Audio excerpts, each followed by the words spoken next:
Welcome to Tailgate Talk. I'm host Sean Ritter. You can find me on socials at The Real Ritter. Joining us today, my man Eric Tasker. ET5504 is where you find him, and our man Paul Wagner. Wag's still waiting on that, but we're going to talk about a lot of stuff on the show today. Most importantly, I'm kind of excited to recap something we talked about in an earlier show. It was a couple weeks ago. It mentioned the situation in Wyoming and passing of the 90-10 law, and the internet was up in arms of what was going to happen and what was going on, and this affects so-and-so and that, and they were trying to get me. It was really cool that when we put that episode out, I had someone reach out to me via Instagram, stumbled upon us, which, by the way, if you're not following us, do it now. It's at On The Tailgate. That's on Instagram, Twitter as well, at On The Tailgate. So got the email that said, hey, I used to be an outfitter in Wyoming. I think I can shed a lot of light into the situation. So we're going to get that gentleman on the phone and talk to him about that and kind of get the side from the outfitters in Wyoming coming up here on the show yet this morning. What else are we talking about? Canada. There's some changes if you're traveling in and out of Canada. I know myself and Tasker are going to be headed off to Ballard's Black Island like we do each and every year. In fact, something about that trip I'm going to share with you coming up here in just a bit. But if you travel to Canada at all, whether you're going to Ballard's or any of the other great Canadian resorts that are on Lake of the Woods or anywhere else in Canada, the travel restrictions and how that's changed, we'll walk you through that just a little bit. And maybe just a little kind of advice when it comes to fishing in general in the springtime and really life in general. And something important that I think everyone has to be open-minded to if they want to find themselves successful. So let's get the show rolling. Let's get rocking. And why don't we start talking about Canada, because that's where I'm super excited to be going fishing at Ballard's Black Island. I've been doing this trip for many, many years, and it's been really cool to invite you to come along each and every year. It's kind of a guest-guided trip, so to speak, with things. So we go up there and we hang out, and it's fully guided. All the meals are included. This is an all-inclusive fishing trip. They've got an amazing lodge there, full cable TV. A lot of times when I've been up there, it's been like in May, opening week, I've typically fished up there. So it's right around the time of the NHL finals. There's nothing better than watching hockey in Canada. This year's trip, however, is going to be taking place in August, which I mentioned something about that trip that I had cool to share with you. We've been sold out. Now, this trip was supposed to happen 2 years ago. Obviously, COVID changed it. Last year didn't happen again because the borders were closed in and out of Canada. We've got 2 spots that just opened up. Unfortunately, someone that was going to come with us on the trip is expecting his first child right around the time of the trip. So totally understandable, totally. So they are not able to make the trip, which means there are 2 spots that have opened up. So if you have any interest in coming to join myself and Tasker fishing in Canada, we are going to slay smallmouth. There's muskie, amazing walleye fishing as always on Lake of the Woods. Saturday, August 20th through Wednesday, August 24th is that trip. It's like $1,000, $1,000 a person. All-inclusive fishing in Canada, fully guided. All of the equipment's included, baits, you name it. All you need to do is buy your licenses and show up. It's pretty simple, and it is such an amazing trip. Get a hold of man Gary at Ballard's. I can give you the number, 218-634-1996. Again, that's 218-634-1996. Or just look them up, bbi.com. I believe should take you to Ballard's Black Island. Search it out on Google, and all the info's up there for you on the trip. But it is an absolute epic adventure into Canada. Would love to have you come join myself and Tasker for a couple of days of awesome fishing and sharing stories and hanging around the bonfire and everything good that comes with that. But whether you're traveling there with us or you're traveling to Canada at all to do anything in the outdoors, of course, the borders have been closed for so long. Well, that changed just a couple of months ago where they opened it up, but it was proof of vaccination, and you had to pass a COVID test 72 hours before entering, much like if you've traveled anywhere outside of the United States, like Mexico, say, and you've had to take a COVID test in order to return back to the States. Well, Canada has had that to go into their country, even for U.S. citizens that were vaccinated. As of April 1st, that now went away. So proof of vaccination is all that's required to go into Canada. So if that's what you're thinking about, or if you were kind of on the fence of like whether or not I should do a trip, I just don't want to deal with getting a COVID test and all the hassles with that and blah, blah, blah. It's no longer required passing over into Canada. That was as of April 1st. So, great time to get to Canada. I said it last year on the show, was they were looking at borders still being closed and just the economic impact that it was going to put on all of those amazing outfitters and guide services that live and breathe and work on Lake of the Woods, the body of water that I spend a lot of time on in Canada. I feel for each and every one of those resorts and what they've been through, and to survive 2 years of absolutely no clients when that's, livelihood of a lot of people. I say, get up there, get to Canada. They're open. They want to take you fishing. And after 2 years of not a whole lot of people up there fishing, they are going to be some stupid fish all of this year. So it's going to be some amazing fishing, which is why, I don't know if you can tell by my voice, I am so stoked and jacked to get up to Canada and slay some smallmouth. So again, if you want to join us, Ballard's Black Island, you can look them up. We've still got 2 spots that have just opened up. This is rare if this late in the game to have 2 spots open up to join us in Canada. So we will have the entire island booked. Our group, it is going to be absolutely a blast.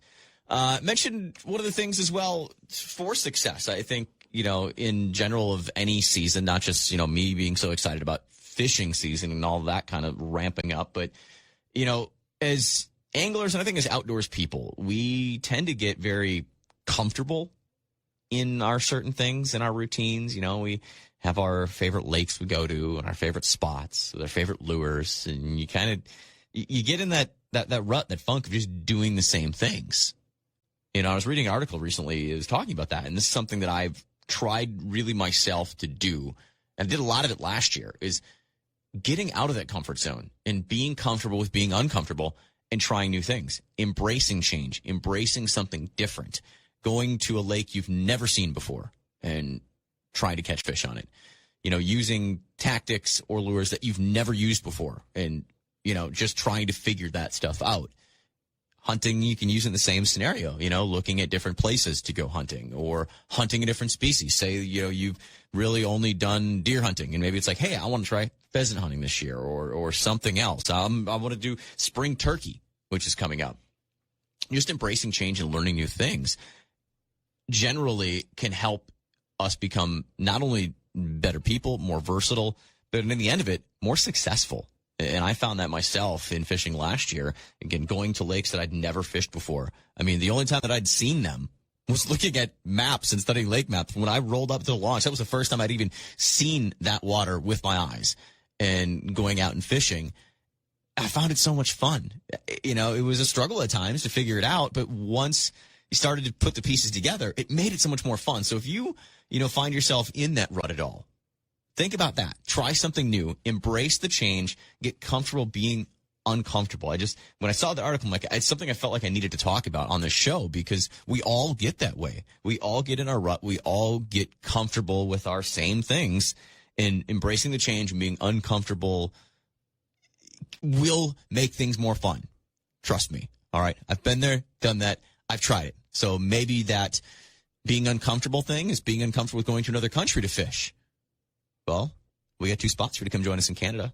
I'm just saying, throwing it out there. If you want more info or want to chat about it, hit us up on our socials On the Tailgate. When you send us some more, we'll actually post a bit about the trip and, again, links how you can get a hold of everyone there at Ballard's Black Island, right on our Instagram, On the Tailgate. Make sure you go there and follow us. Follow me as well, The Real Ritter. At ET5504 is my man Eric Tasker. So a couple weeks ago on the show, we were talking about the 90-10 rule, the new law that was put in place in Wyoming, and how that affects non-resident hunters. And the internet's been up at arms about the entire thing. Well, we kind of addressed it and was sharing some of the information here on the show. Got an email from a gentleman by the name of Carlton, who used to be an outfitter in Wyoming and wanted to join us and give a little insight from an outfitter's perspective that he felt maybe wasn't being shared elsewhere. And so we're going to get him on the phone here. Hey, Sean, Carlton Lower. Hey, Carlton. Great to hear from you, man. Yeah. So a couple weeks ago on the show, we got into the conversation. I was just kind of talking about this Wyoming 90-10 rule, this big law that had passed, basically saying that 90% of the tags are going to go to residents, 10% to non-residents. It used to be 80-20, and how this is affecting everyone. And what, online in forums and social medias and stuff, it's kind of blown up. People are like, oh, this is terrible, and they're just, trying to hurt us, kind of get a little bit into the economic impact on the state of Wyoming and their game commission of what it would be if people truly stop putting in for tags that almost are becoming impossible now just with the number of tags and the way the allocation is going of such. You had reached out, which thank you for that again.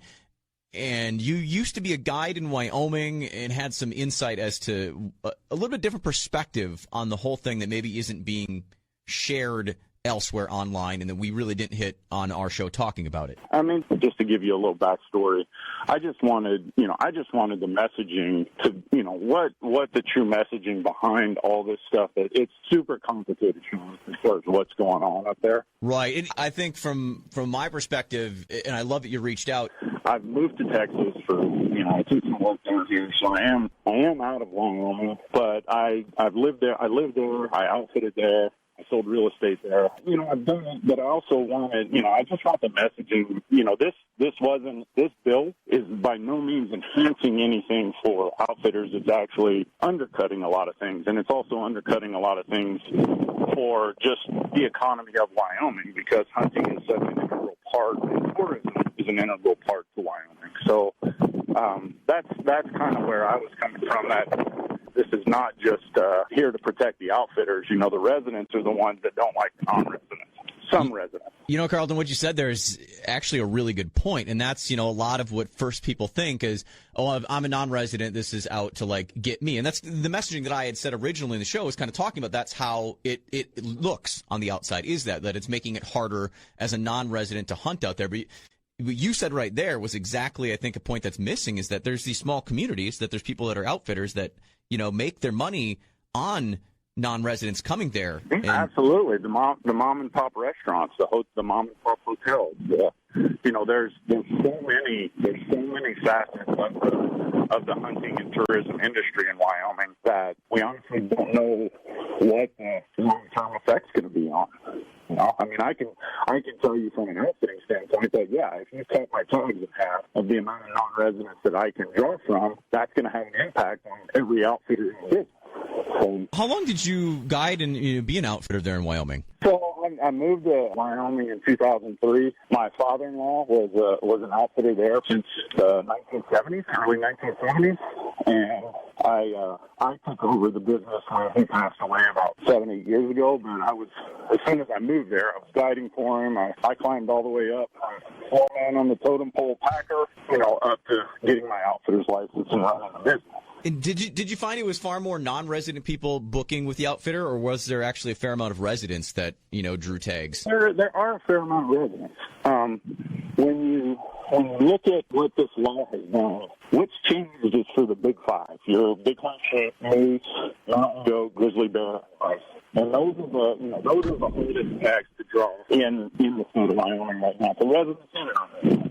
So do you think, General, the whole thought and idea behind it is herd control at the end of the day, of, less hunters, so to speak, with just trying to limit the tags more? The quota for our bighorn sheep, our moose, our bison, and we don't hunt grizzly bears. Those are protected still, but we do have the for when they do take them off the list for us to be able to hunt. But from a management standpoint, it doesn't change the management aspect, because it's not like they're adding the bighorn sheep tag. The bighorn sheep tag for a resident is $152, whereas the non-resident is like $2,200. Yeah. So from a financial standpoint, there's a group out of Jackson Hole, and his name is Rob Shaw. He's got a website, 307, and thinking of this guy, because he's the one that's been bringing this legislation, and he's basically wanting Wyoming to get in line with all the other western states that are roughly on that 90-10 standpoint. Mm-hmm. And this guy every year during the legislative session, we've been fighting legislation that he's been trying to bring into play. And, as an Outfitters Association, we've done everything in our power to keep this stuff from going through, because it is going to have a bigger effect than just non-resident tags. Like I said, on the economies of these small towns and the residents that frequent. So, I think that right there is the biggest point that's missing of everything that I've read about or seen, because as soon as this comes across, everyone's always going to doom and gloom and say it's the worst thing, and that's what drew us in our show to just cover and talk about it, is all like, this is something that's floating out there, this is what I see, I don't know what it means, could it be this? Which is, again, thank you for emailing, and that's that's what I love, like, of anything you see, read, whatever, it's only one coat of paint. on the entire project. Exactly. And there's so many layers to it. So for you to reach out and have that perspective, I absolutely appreciate and love. That's what I saw. I saw it on Instagram, and I don't know. It came through my feed, and anything I see Wyoming lives and hunting, I look at. And I went and listened to your, the little blurb that you heard, and I'm like, wow, I need to call. I need to email this guy or call him. I'm glad your contact info is easily accessible. I said, I just want to. You know what? And that's the perspective that most people are not sharing it, is the economic impact in just what that means. So it's not, because I think a lot of times when it's people that aren't like me, living in, hosting this and doing everything, I'm in the state of Wisconsin, right? I'm not in Wyoming. There's a lot of people that are outside that right away the first thought is, well, how does this affect me? They're trying to get to me. Whoever's trying to screw me, and not think about, no, it's actually a lot of people are being hurt by something. I mean, the reason the contact info is there is that, I want people to reach out, and if they have something to add, something to say, to do it, because, we don't progress in our thoughts, feelings, or, anything if we don't have a conversation about stuff. Right. So, yeah, I mean, it really, the law only affects those big 5 species right now. I can tell you they are making a push to try and do the same thing for elk, antelope, and mule deer. And that was the next question I was going to ask, is your thoughts on that, if that was going to affect that. Because most people, I think, when they go west to hunt, especially, in and around the Midwest that travel there, it's for those 3. It's for, for your elk, your mule deer, and antelope. Right. But there is going to be a push for that to happen, and from everything I read on these, hunting forums, and, I think the out west hunting has changed so much with YouTube, with Eastman's, with Hunt and Fool, all of these, and social media in general.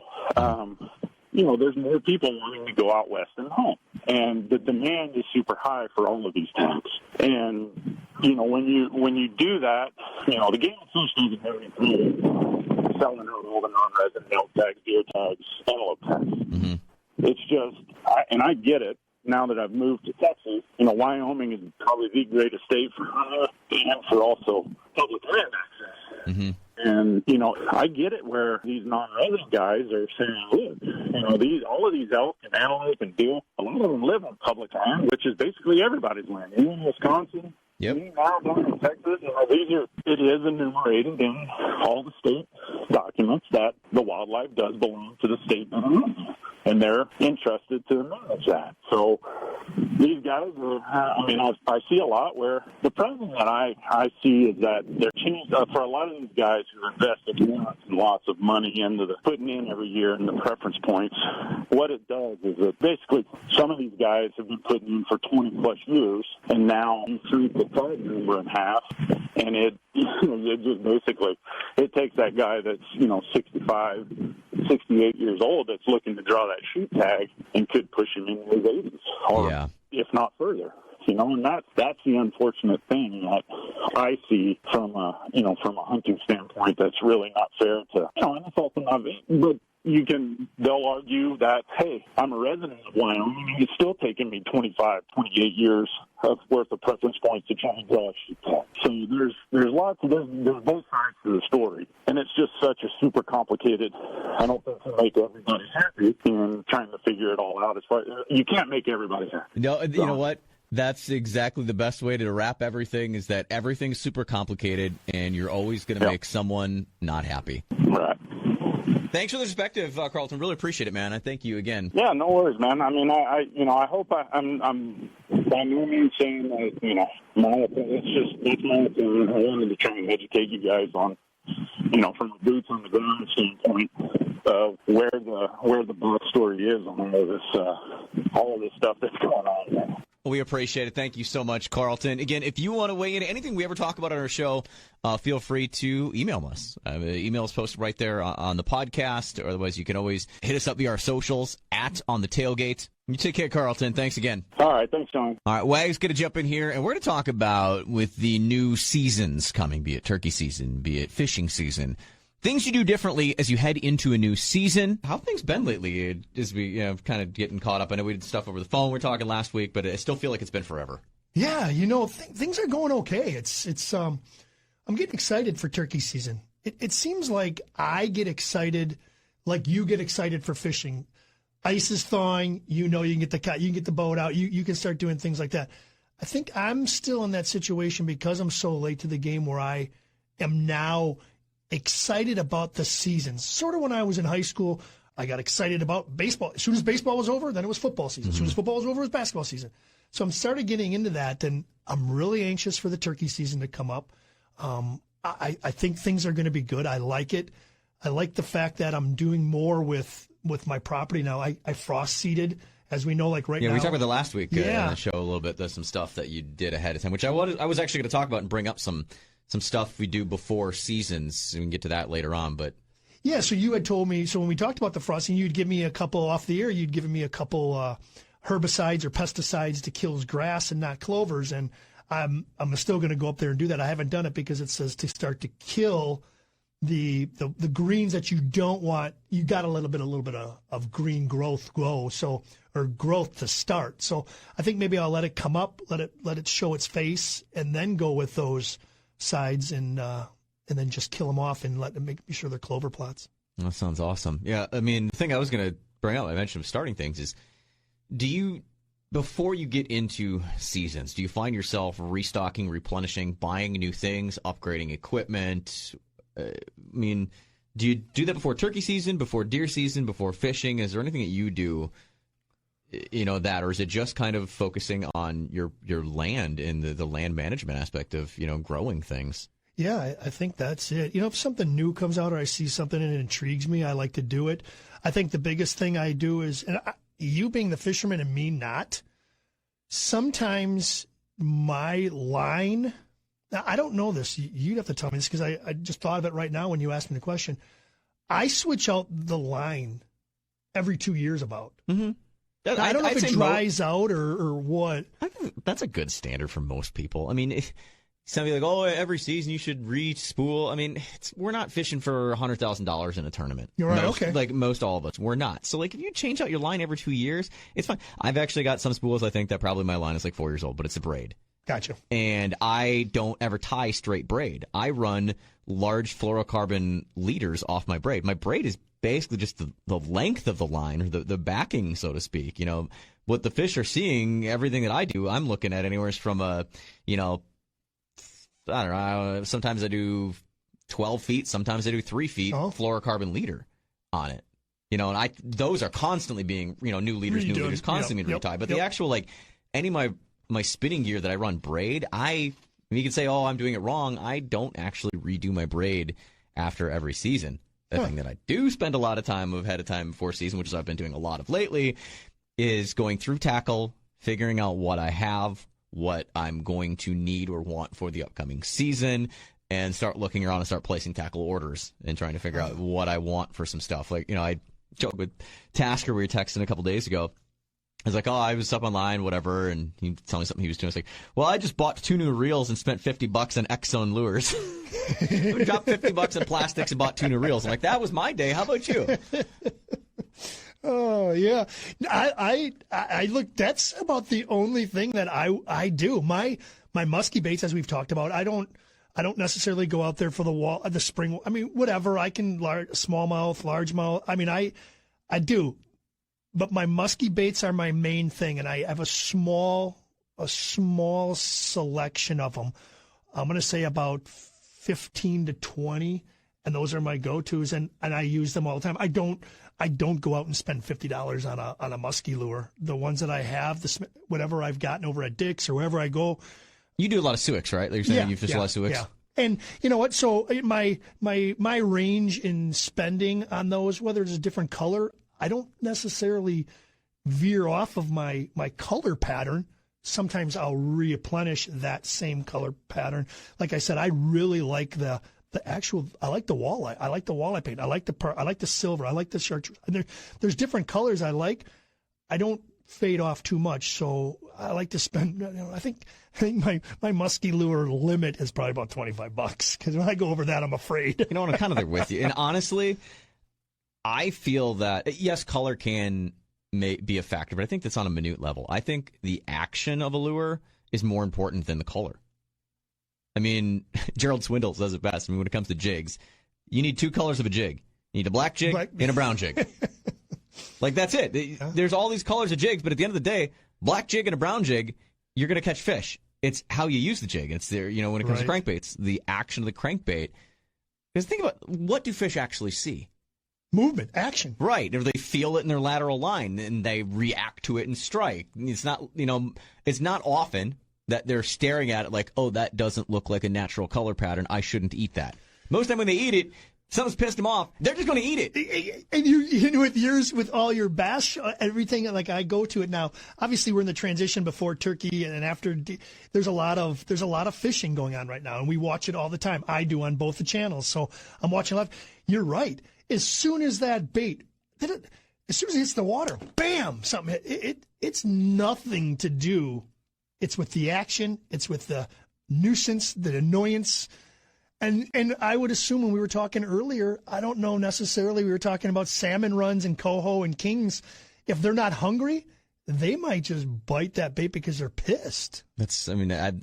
I like to piss fish off. Yes. It was the first year I went up to Ballard's, Black Island in Canada, and fished with Gary, who runs the island up there. I was up there throwing a swim jig and like an aggressive, like larger profile. I do like a full swim jig with like a big paddle tail. He's like a white spinner bait. Gary's always like, oh, the best smallmouth bait, throwing up here and casting on shore and stuff, just a plain white spinner bait. And I'm like, yeah, I'll do it. But then I go up there and I start just cracking him doing my swim bait thing. And I'm like, he's watching how fast I'm working it. I'm jerking it and super aggressive. Yeah. And I'm slaying him. And I'm like, I'm just trying to piss him off. I don't want him to have a chance to look at the lure. Right. I just want to throw it past them, and they get pissed because something is like extremely aggressive in their space, and they just smack it because they're pissed at it. Yep. And that's why I'm not a huge finesse fishing fan, like flipping a jig and all that. That's not my style. I am much more of a fast moving bait.